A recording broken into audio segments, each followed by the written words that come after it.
O exército de Israel anunciou que conseguiu interceptar 99% dos mísseis e drones lançados ontem pelo Irã. Hoje, o G7, grupo dos 7 países mais desenvolvidos do mundo, condenou os ataques e demonstrou preocupação com a escalada dos conflitos no Oriente Médio. Foi uma noite tensa. O Irã lançou mais de 350 mísseis e drones contra o território israelense. As autoridades de Israel pediram para que as pessoas ficassem próximas a abrigos resistentes a bombas. Em algumas partes do país, sirenes soaram à medida que os mísseis e drones se aproximavam. No sul de Israel, uma menina de 7 anos ficou gravemente ferida depois que a casa foi atingida por estilhaços. A garota passou por uma cirurgia e está em observação na unidade de tratamento intensivo. Partes de mísseis caíram nos territórios de outros países quando ainda estavam a caminho de Israel. Um deles no norte do Iraque. Este vídeo mostra o momento em que mísseis foram interceptados pela Jordânia. Por causa dos ataques, Israel e outros países da região chegaram a fechar o espaço aéreo. Neste domingo, a situação foi normalizada nos aeroportos de Israel, Jordânia, Líbano e Iraque. O exército de Israel está em alerta e adotou medidas de emergência. Hoje, o gabinete de guerra se reuniu para decidir qual vai ser a resposta de Israel para o Irã.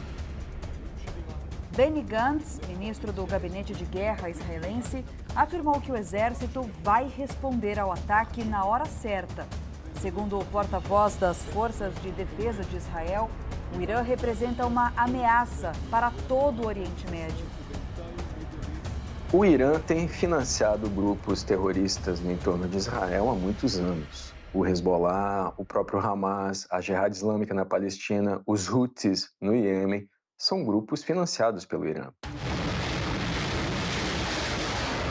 O ministro da Defesa, Yoav Gallant, esteve em um dos locais onde há um sistema de defesa aérea que ajudou a abater os mísseis e drones.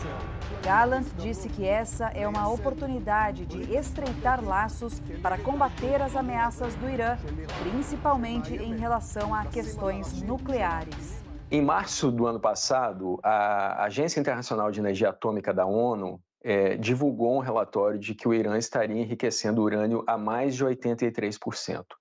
O enriquecimento de urânio para se fazer uma ogiva nuclear é de 90%. Ou seja, o Irã estaria muito próximo a fazer uma ogiva nuclear. O presidente da CONIB, a Confederação Israelita do Brasil, está em uma missão no país e disse que se assustou num primeiro momento, mas depois viu aliados ajudando Israel a se defender. Nós vimos, inclusive, países árabes se aliando às grandes potências. Essa é a resposta que nós precisamos para o mundo.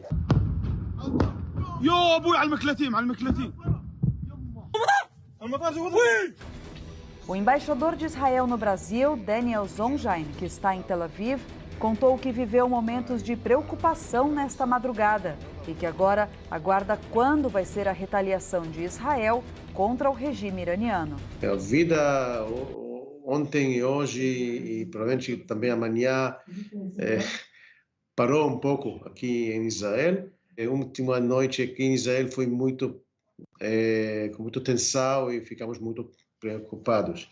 Hoje tem tensão de outra natureza por causa da resposta de Israel. A defesa de Israel estava preparada e, junto a países aliados, trabalhou para impedir danos à população. Forças aéreas, terrestres e marítimas abateram 99% dos drones e mísseis lançados contra o território.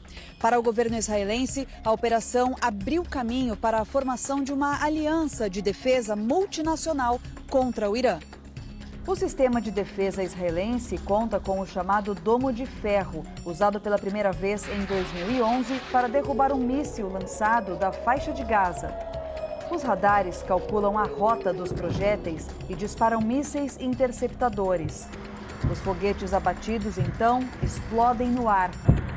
Os sistemas ficam espalhados pelo país. e podem ser transportados de um local para o outro.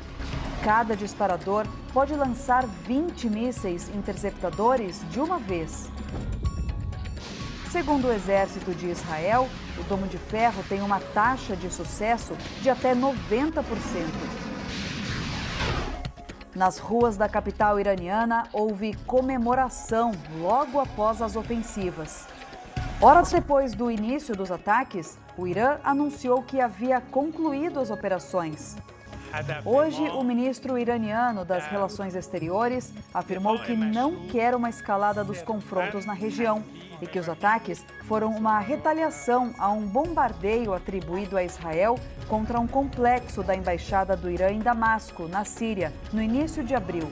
No ataque, 16 pessoas morreram, entre elas um comandante sênior do corpo da Guarda Revolucionária do Irã.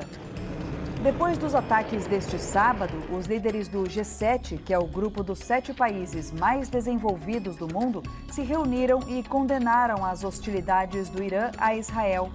Eles disseram que querem trabalhar para estabilizar a situação e evitar uma nova escalada.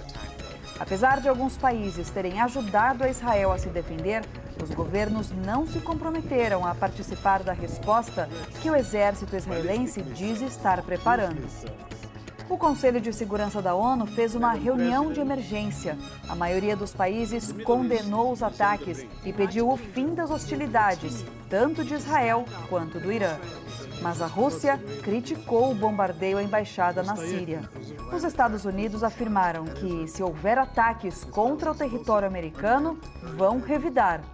O Ministério das Relações Exteriores do Brasil pediu que todas as partes envolvidas exerçam máxima contenção e conclamou a comunidade internacional a mobilizar esforços no sentido de evitar uma escalada.